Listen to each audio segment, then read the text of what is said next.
Hello and welcome to Politics. Today I am Farrukh Pitafi. Once again we are going to talk about Pakistan's politics, two or three realities that you have to take into cognizance whenever you're talking about politics. There isn't any direct threat to democracy or governance in the country, but there are ground level realities that one has to look at as well. One is inflation. Inflation has been there for quite some time, but recently because of the fuel prices, international commodity prices, particularly when it comes to food inflation and umpteen other things, there are people who keep on chattering, right?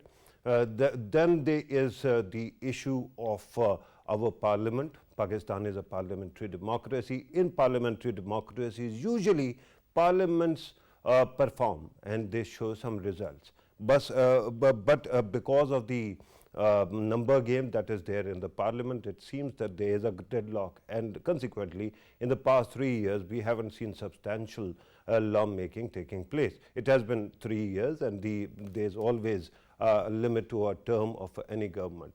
And finally, then there are many opposition parties which might have a lot of weightage or support somewhere, but they don't see this system or this political dispensation accepting them. I'm talking about the opposition parties. So every time there is a weak moment in the country because of the international aspects or because of something else, but they think that there is blood in water and they start actually getting together. PDM is such an example. PDM is going to start agitating from tomorrow. And that is not all. We are going to see other political parties like People's Party, which is not part of PDM anymore. It also is threatening to start agitating. And then, of course, there is the talk of perennial civil-military relations, and whenever somebody actually questions that, then too, once again, people start speculating. Today, the Federal Minister of Information, for Information and Broadcasting actually said that regarding fuel prices and other things, fuel prices might be appreciating or going up, but commodities and their prices are going down now because the government has actually brought in the targeted subsidies. We are going to talk about all these matters. Economics is important, politics is important. We are going to talk about all these matters. Before I introduce my panelists, our team has prepared a package for you. Let us watch that. Political activity in Pakistan is picking up its pace. The Pakistan Democratic Movement is ramping up the pressure on the government, and PPP has launched attacks on the PTI government's progress on their election agenda. While addressing a rally in Karachi, Pakistan People's Party chairperson Bilawal Bhutto Zardari claimed that his party would continue its anti-government campaign until Prime Minister Imran Khan is ousted. While rebutting Bilawal's claims, Sheikh Rashid asserted that the misunderstanding that Prime Minister Imran Khan will be ousted should be clarified as he is here to stay. Federal Minister for Information Fawad Chaudhry announced that the opposition would be contacted next week on the matters pertaining to NAB ordinance. Meanwhile, in the Balochistan Assembly, a no-confidence motion has been tabled against Chief Minister Jam Kamal by Balochistan Awami Party's spokesperson Abdul Rahman Kaithra. However, the outcome of the motion is still uncertain. Bear in mind, this Balochistan situation is also very important. Today, the bill, the no confidence motion was formally tabled in the Assembly with 33 signatures. We are going to talk about all these matters. In order to help us understand these issues, today we have a analyst-based program, but we have actually tried to take people from all three parts of the spectrum: center, right, and left. Pro-government, in the middle, and entire or critical of the government. We are going to talk about everything here. Javed Jadoon Saab joins us, a senior analyst, needs no introduction, a regular on this channel and on this program. Thank you very much, sir, for being part of the program. Maliha Hashmi is a talk show host, hosts her own program, and when I was talking about pro-government, she leans towards government. Thank you very much, Malia, for being part of the program. Our third guest is Dr. Niaz Murza, who joins us on Skype. He is a columnist of renown, a political economist, and also is very critical, not very critical, but critical of the government's policies. Thank you very much, Dr. Saab, for being part of the program. Let me start with Javed Jadoon Saab. Sir, your take on the political situation. PDM seems to be coming back to life. Do you think that it is going to have an impact at all in coming days? Thank you very much, Farrukh. I think there are a couple of factors which really kind of re-energized the PDM or the opposition politics. One, they believed that there was certain amount of tensions between the civilian and military leadership, and they tried to capitalize on that. Secondly, the price hike issue. Definitely it's a very genuine issue, and the people are being affected across the different segments of the society, different walks of the society. Right. The growing prices of items of daily consumption, and the kind of a discontent we believe is out there.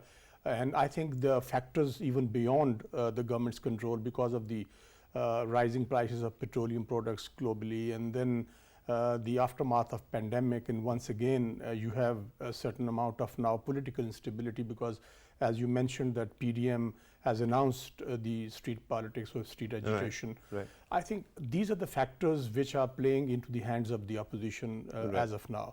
But I really don't believe that opposition has the kind of a punch to destabilize the government in Islamabad, because we see that Pakistan People's Party, though, announced that they would be holding protest demonstrations, but separately, not as part of the holistic PDM. I understand strategy. about the distress when it comes to the common man, but I don't see the common man actually protesting on the street. And that is a big issue, because political parties might be getting to do whatever they want, but not the common people. Maria Hashmi, your take on opposition's politics? And then also kindly comment on this impression that perhaps because PTI has come into power for the first time at the center, it doesn't know how to work with other political parties, and that's why it hasn't been able to pass laws or work with them. And in the end, it keeps on actually cornering itself. Thank you very much. First of all, I'd like to correct my introduction a bit. I'm pro-Pakistan. Whoever supports Pakistan unconditionally, whoever is sincere to Pakistan, I'm sincere to them, and I'm all for them. Whoever that politician or bureaucrat or I didn't say pro PTI. I said pro-government. So who is in power? I said I said PTI leaning. PTI leaning. So my leaning is towards Pakistan. Yeah, so but come on. Coming back Everyone to the has an question, opinion. coming back to your question, you see, it's very simple for all of us to understand that PDM stands nowhere today. Why? Because who laid the foundation of this whole movement? People's Party. So if People's Party, of all parties, is not standing with PDM, where does it stand? So I don't think that people will be coming out in their support. But yes, as Jadoon Saab rightly mentioned, that this I'm adding myself, that those who didn't come out in Nawaz Sharif's or Zardari's support, to show solidarity with them for being questioned on their corruption cases, they will definitely come out against this inflation. Despite the fact that most part of the inflation that we are all facing today is imported inflation. Still, people don't really care if Imran Khan only offers tea and biscuits to his visitors, unlike Nawaz Sharif and Zardari, who would spend millions of rupees out of national exchequer to entertain their personal guests. People only care about their budgetary constraints. If their budget is being squeezed, they don't care as to how much you're saving in Prime Minister office. Similarly, people will don't they really come out or not? I'm coming to the point that people, I don't think they're going to come out in huge numbers, even if the issue of inflation is very much there. I don't think that opposition parties enjoy that much of a trust and confidence from the masses right now.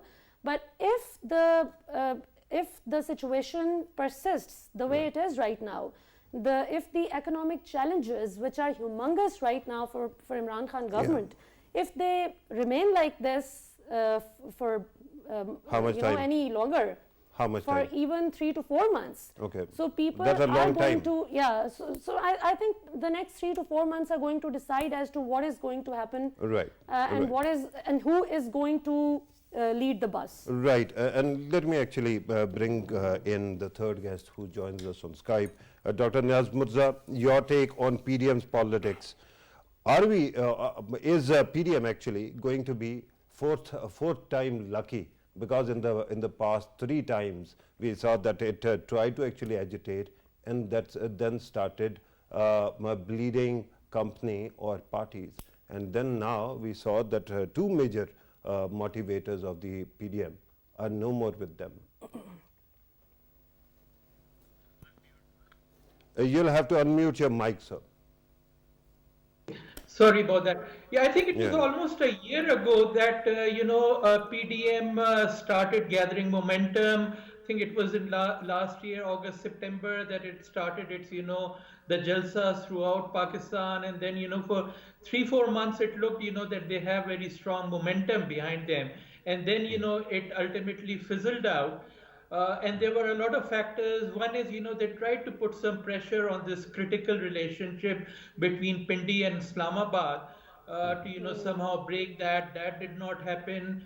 Then the other thing was that, the economy picked up a little bit in the first half of this year, and, culminating in that startling announcement by the government that, the growth rate was almost 4%, and inflation also dipped a little. So, the situation was looking good for PTI, and it almost seemed that, it had found its, feet, and it was starting to govern. But unfortunately, there is this seesaw in Pakistani politics, and, even the up portion of PTI did not last very long. It was about 3 to 4 months. And now the situation is that, the economy is again tanking. We see, the constant fall of the rupee, which, really shatters confidence of people, of foreigners, of local investors. Then there is this huge, humongous fact that for the first time there seems to be some tension between Pindi and Islamabad. So obviously that has all given... Dr. Saab, here's the question. I understand that the circumstances are tough, but they have been tough for past 3 years. The question is not whether there is enough ground to agitate. The question is whether PDM has the kind of grassroots support to actually capitalize on that.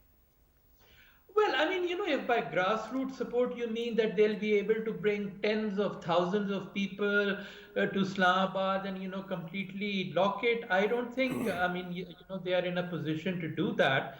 There are divisions between PPP and PMLN, but, if the opportunity is there, they can very quickly come back together again. So that is not the factor. The issue is that, they never had that kind of a strong grassroots presence. Other than JUIF, I don't think PPP or PMLN can bring, even a few thousand people and, make them stay in Islamabad. Yeah, bringing out people is even... Well, the thing is that, PPP is not very strong in Punjab anymore, and it doesn't understand Punjab politics as well as PMLN does. And PMLN knows that, the numbers are not there. And those numbers are not there because, there's a glue which is holding, the PTI alliance together. And, that glue, starts from a neighboring city. So as long as that glue is strong, then nothing is going to happen. But now maybe they feel that, the glue is starting to loosen up a bit, and they see a chance. And if they see a chance, they'll come together very quickly, whether it's a vote of no confidence or anything else. And but again, the critical issue is that that's quite intriguing, and that's why everyone keeps on saying that what is happening in Balochistan might be actually at some kind of indicator what is going to happen in coming days. Allow me to come back to the studio. Malia, I see you, and I'm going to come back to you, but allow me to first go to Javed Jadoon Saab. Javed Jadoon Saab, you have heard from both sides of the spectrum. What is your take? You already told us that PDM cannot motivate people, but are there dynamics enough on ground that there can be a sporadic, sudden, momentum against the government? Farrukh, there are definitely dynamics on the ground until and unless government arrests this situation, the situation of price hike and situation of inflation and to an extent some kind of a chaotic policies as well, because we have seen certain policies being amended as far as the economy is concerned, and negotiations with the IMF and the fatter factor as well. So there are many factors playing as far as the government is concerned. Yeah, but my issue. You have pointed out atmospherics which are international, right? The problem is no government has magic wand to change the entire world. Yes, absolutely, I agree with you. But people, as Malia earlier said, most of the people, because we have seen many people going down the poverty I mean, many more are falling down the poverty. Yeah, a line of basic subsistence. And I think that is important, because some of the surveys have shown that most of the people are not showing, they are not content as far as policies are concerned, because they are being hit hard as far as the rising prices are concerned. Farrukh, it's not the question of PDM, it is the question of the people of Pakistan, how they feel as far as PTI government is concerned. We talk about PDM is left with no credibility at all, because they wanted to overthrow the government, and it was probably too soon to do that.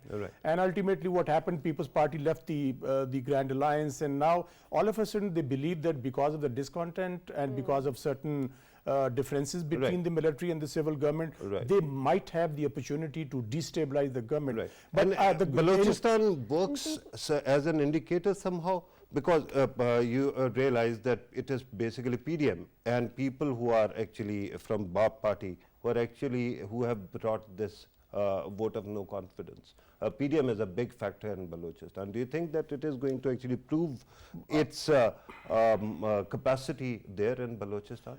Farrukh, I don't believe it is going to have any impact on the federal politics. If something happens with the sitting chief minister, if he is deseated, I don't see any linkage PTI government getting destabilized at the center, because that is entirely a different issue with them. And I think we need not to link it with the coming events as far as PDM is concerned.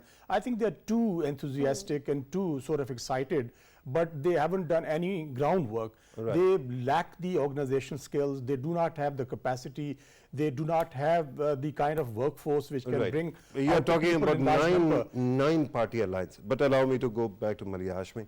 Your take, so please. You see, one of the basic reasons that People's Party parted ways with PDM was their consistent attacks on state institutions also. So People's Party wants to look different.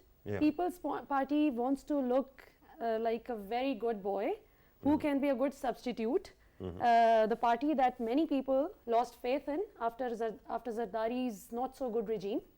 So this is one of the reasons that But they might have actually separated from PDM, but they haven't joined PTI. No, they haven't joined PTI. If they join PTI, their politics will die. So obviously they won't kill their political potential. But you know, they want to keep their political stakes alive. They want to rejuvenate themselves, and in order to rejuvenate themselves in Punjab, the only way to go about it was to part ways with PDM, which they did successfully. So coming back to the question that whether people will be coming out on streets in support of PDM or not.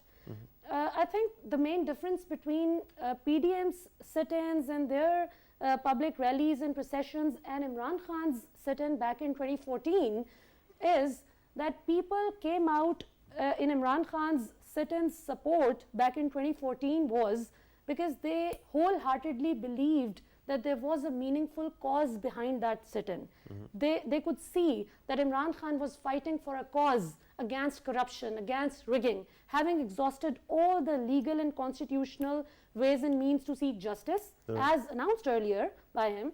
He made it out on streets and people came out in his support.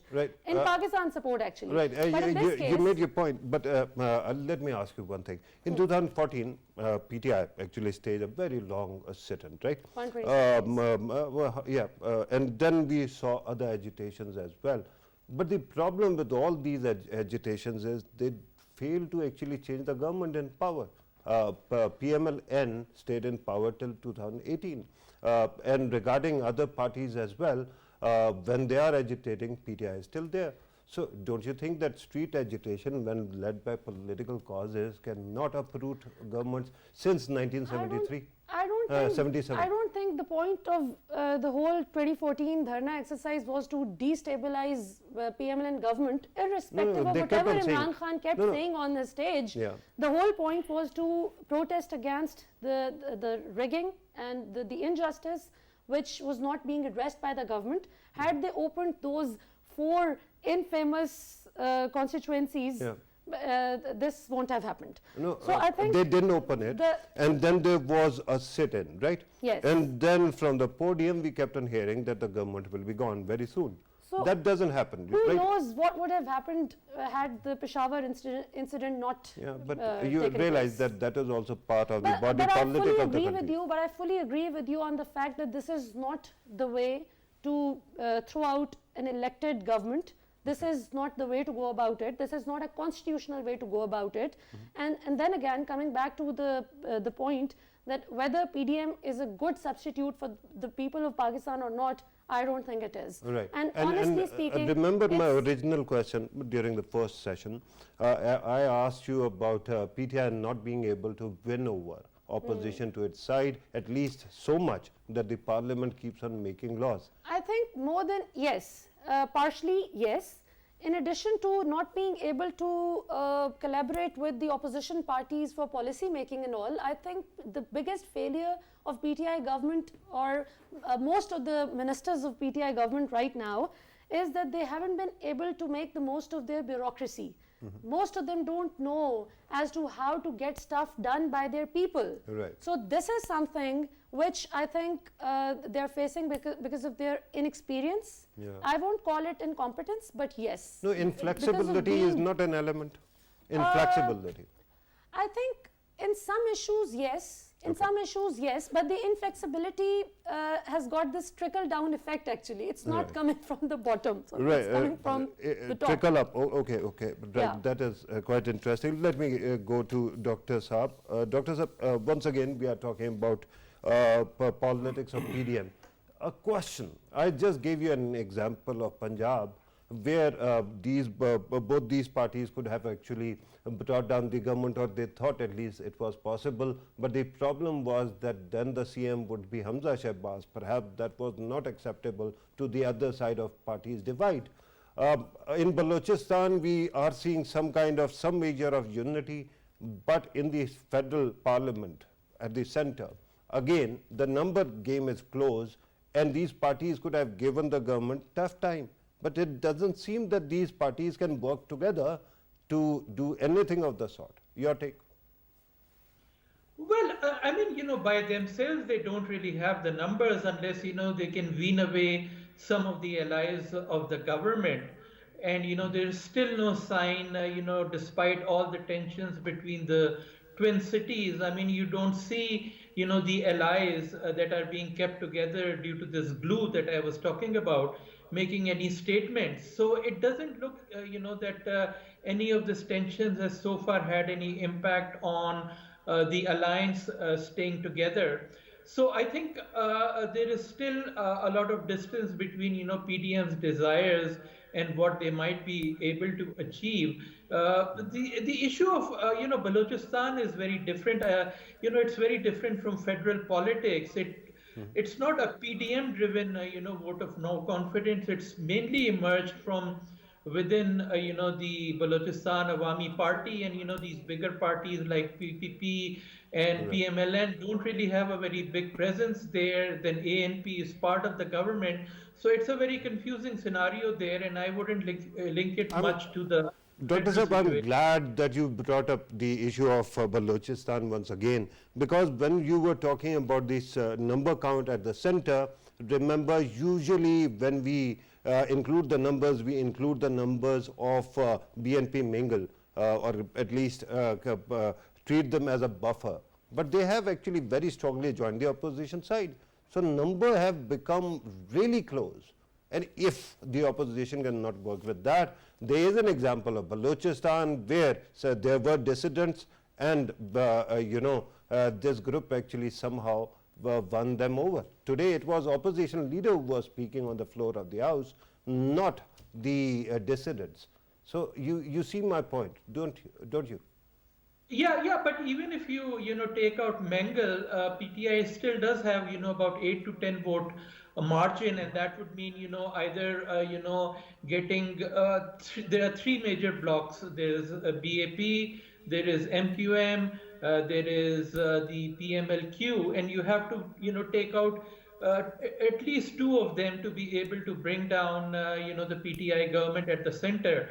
And I still don't see any signs of, some sort of rumbling among them. So it's still, very much dependent on how, the Pindi-Islamabad relationship works out. Everything depends on that. Yeah. And, I there know are, everybody keeps on talking about that, but the fact is that PMLN wanted to resign from the parliament. It didn't. yeah. People's Party didn't want to, but wanted to go for agitation. It didn't. So you see there is some weakness within these parties and they'll have to take stock of that as well. Well, I think you can call it weakness, or or call it calculations, political calculations, in which direction the wind is blowing. What the PMLN and JUIF were suggesting was the nuclear option of resigning, which was suggesting that the establishment is not on their side, and they want to go for a suicide attack to completely unravel the system. So that was a sign of a sort of a desperation, you could say. Now And they there is. parted ways, but they either didn't do what they were promising. So there is a reason to be skeptical here. There might be something magical in the air, but still they don't actually do it. Allow me to actually come back to the studio. Javed Jadun Saab, PMLN actually broke away from People's Party because it didn't want to. It wanted to resign. Have we seen those resignations? I think they never wanted to resign. Basically, they wanted to trap Pakistan People's Party because they are a government in sin. Okay. And PMLN had nothing to lose by resigning. Why should they resign and achieve what? But if People's Party resigns, they lose a government in the province, the second largest province population-wise. But I think, Farrukh, my point is that it is not the threat which PTI faces from PDM. It is the threat of less than sterling performance in all sectors of the economy, and even in education and healthcare, etc. Maybe pandemic, they did a brilliant job as far as containing or stemming. You're telling me in healthcare also PTI is lagging behind? I mean, they haven't introduced the kind of reforms they wanted to You introduce. just Not praised their response just to one. I mean, I'm talking about the pandemic, the COVID, but here I'm talking about the holistic approach to reform every sector of the health card. Health cards, maybe to a Khyber very Pakhtunkhwa, limited segment everywhere. of the society. Khyber Pakhtunkhwa, But many everybody is people, qualified. many people complain that when they go to the hospital, they show the cards, they are not being accommodated on one pretext or the other. I mean, this is, I have read in the newspapers. It might be in Punjab. I have it seen might not people, be. watched people talking on the television shows. Maybe it is a good step. I don't disagree with the incentive or the initiative. But I think we need to understand there's a huge force of spokespersons talking about the reasons behind the price hike. You need to be honest with the people of Pakistan. You don't need to give the examples of India or other countries because there are so many differences. For example, the purchasing power parity, for example, the minimum wages, for example, the per capita income. So these factors are put together and then you talk about the price hike or the prices of the petroleum products. Why not be honest with the people? Why not tell them, well, this is what, I think no government wants to raise the prices of petroleum products to create problems for the people. And that's why perhaps why they have brought down the petroleum development levy, right? It has come down even though prices are appreciating. But here's another question, Jadun Saab, that while we keep on saying that the government should be behaving in this manner or that, we keep on seeing whether the opposition has been successful in bringing down the government or not. Why don't we question also that the opposition should also be, from time to time, lend some support to any good policies that are there? If there is economic prosperity, it supports everybody's voters, doesn't it? Farrukh, you know, the dilemma for the people is they believe that despite the failures, certain failures on part of the PTI, they still don't believe that PDM is left with any credibility. Because Pakistan People's Party... You're talking about people or PTI? No, I'm talking about the people of Pakistan at large. They But believe they voted that, for these parties. Okay. They believe that PDM. maybe certain policies of But the PDM PTI has government parties which are not won. satisfactory. But as far as the PDM is concerned, I would like to include Pakistan People's Party as well.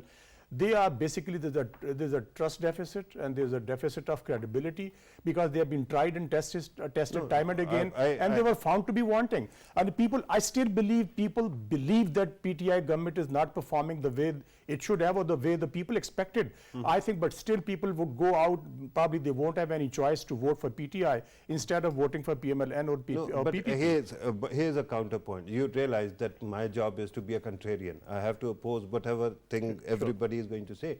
Let me ask you, if that is the case and these parties are have lost support of the people, why is it that in by-election after by-election they are not washed out and they still maintain their seats and they have been strengthening their support? Of course. I think now you're talking about the electoral politics. We were talking about the agitational politics, and now we have come to the electoral politics. My question was, why don't they support the government if they cannot bring it down? I think there are two different dynamics. If you're talking about the by-elections, it is something else. When you talk about the general elections, it is going to be a different ball game altogether. Yeah.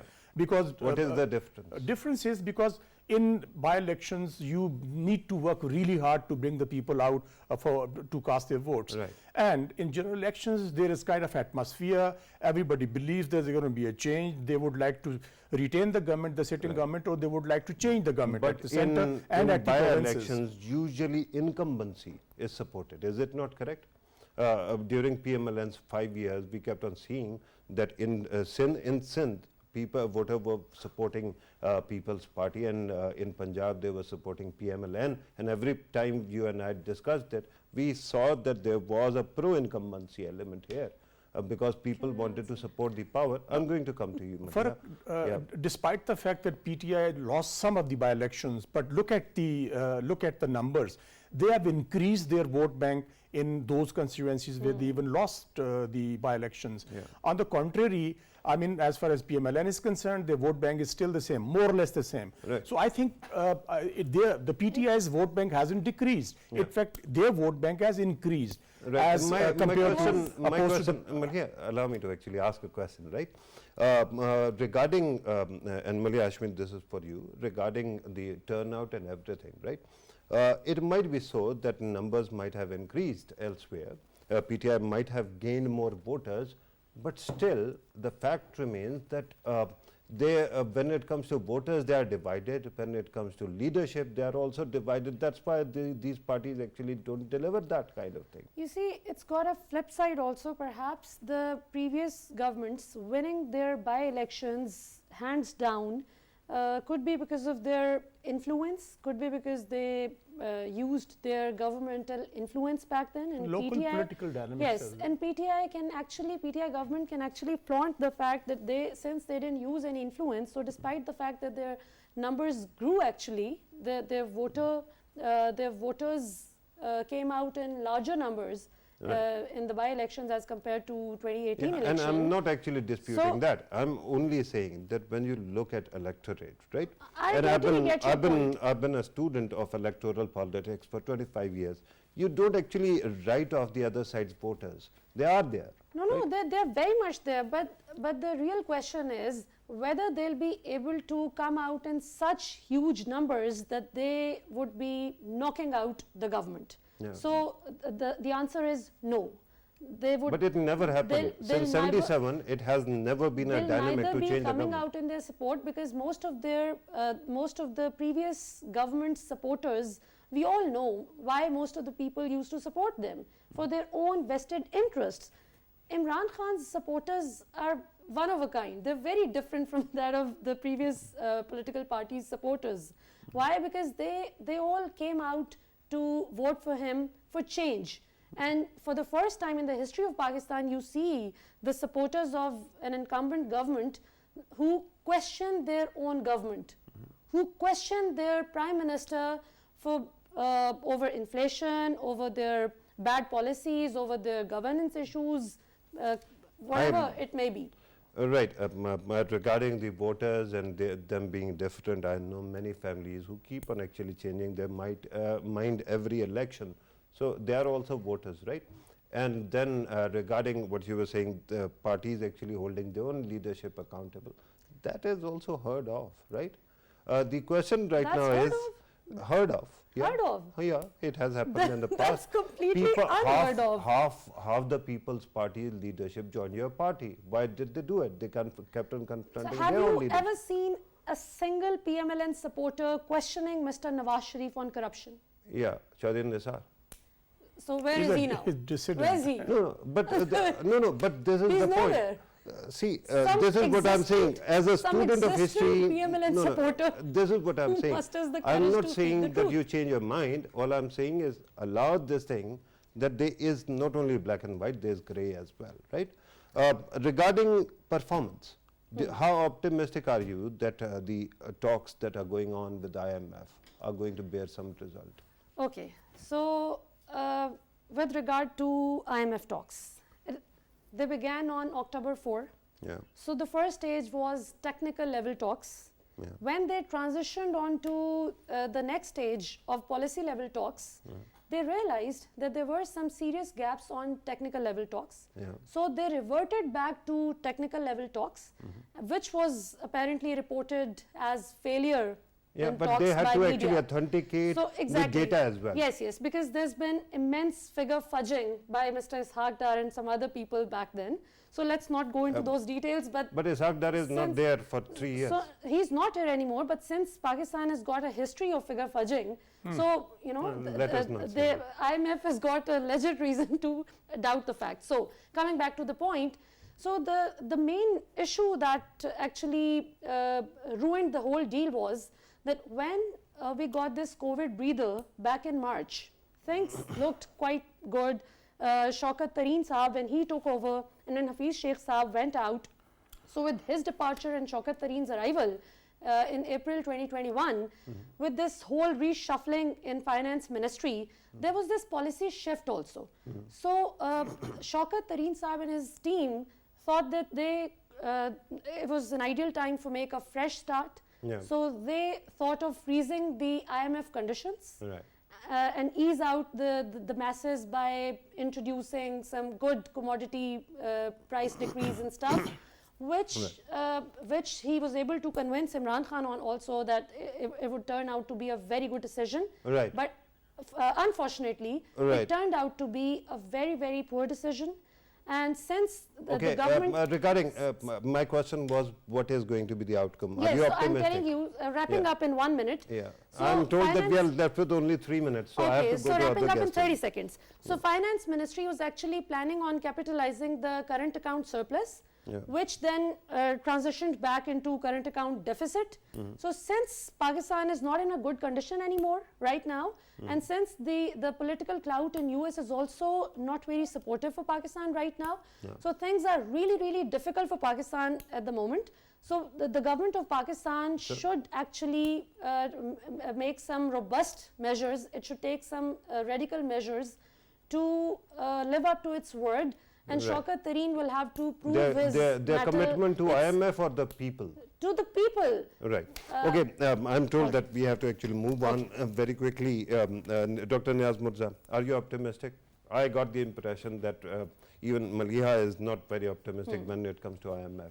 Your take? Well, ultimately, I think they'll stitch together a deal, but you know, the question is on what conditions. And as you've seen in the last 2-3 months, the preparations have already been going on: increase in petrol prices, electricity, the interest rate, the devaluation, the cutback in the Kamyab Pakistan program.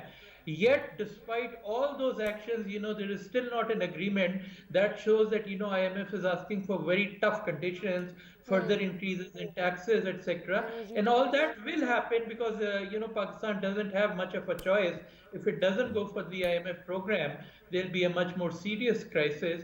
So ultimately, I think they will come up to some agreement, but it's going to mean a lot of pain for ordinary Pakistanis in the coming months. Right, and the biggest problem is that while we still have to do this, undertake these reforms, the crisis, Javed Jatoon Sahab, and I'm coming to you because you have been quiet for some time. The problem is usually political governments actually take these reform measures at the start of the government. Now 3 years have passed, now we are moving closer to the election year. At that time, if this happens, it is going to have some kind of problem? Yeah, I think that's the difficult situation because they have 3 years completed into 4th year, and difficulty is still there, economy not picking up, and as you mentioned, whether it is going to be possible for the government and the IMF to conclude the another phase of the deal. I think it will go through because Pakistan doesn't have any option, and IMF definitely is imposing certain conditionalities, which I think government is willing to implement. For example, the depreciation of rupee, and then the raise in the petroleum products prices, etc. Depreciation is automatic, actually. I think it is definitely linked with the IMF conditionalities. No, they said that State Bank is going to be autonomous, that and this is what they have tried to go That for. is the conditionality. Yeah. Let the dollar float, and let the market dynamics come into force. Yeah. And last time I was listening to, in an event, I was listening to the Governor State Bank. He said that dollar's price actually adjusts and counteracts the current account deficit. So it actually, if it goes up, it is actually bringing down the current account. Half a second, very quickly, if So, you want to add something. Government will have to settle the numbers really fast because it's make or break for government. Yeah. So it's we don't have any time for any more experiments. Yeah. So Shaukat Tareen has, he had been criticizing Hafiz Sheikh before assuming his office. Now he has to And then, deliver. yes, and now last word, there are many economic experts who criticize the government for the fact that they did not take those measures that IMF is asking Right, them to take right now. we Had have they taken those actually- measures in the last 6 months, Amalia, things we would have have been much overshot different. the time. Okay. I'm told that we have to conclude the program Pakistan here. Zindabad. Dr. Niaz Mirza, thank you very much, sir, for your precious time. I think you conveyed your message quite clearly, even though in the end I couldn't come to you. But thank you very much for your precious time. Javed Jatoon Sahab, always great having you in the show. Malia Hashmi, it was first time you came to the program, but it was a pleasure. Viewers, you have listened to our participants. Regarding economic measures, when you talk about the policies or the debates that are going on, they are very serious. And remember that then you have to pass on the relief or then these the impact of these reforms as well. But regarding how policies are conducted, the finance minister was going to Washington. There was, for 2 days, there was a hiatus when his term ended without actually becoming parliamentarian, and then a new notification had to be issued to make him the advisor, which when he was going, this could have been done at that time. So there seems to be consistency, right? Regarding service delivery, it is an important thing. I think government does a good job of explaining to the people what is going on. The problem is how much the voter and the supporters can actually afford this inflation. This is the biggest issue at hand right now. This was today's program. Thank you very much for watching. Take care.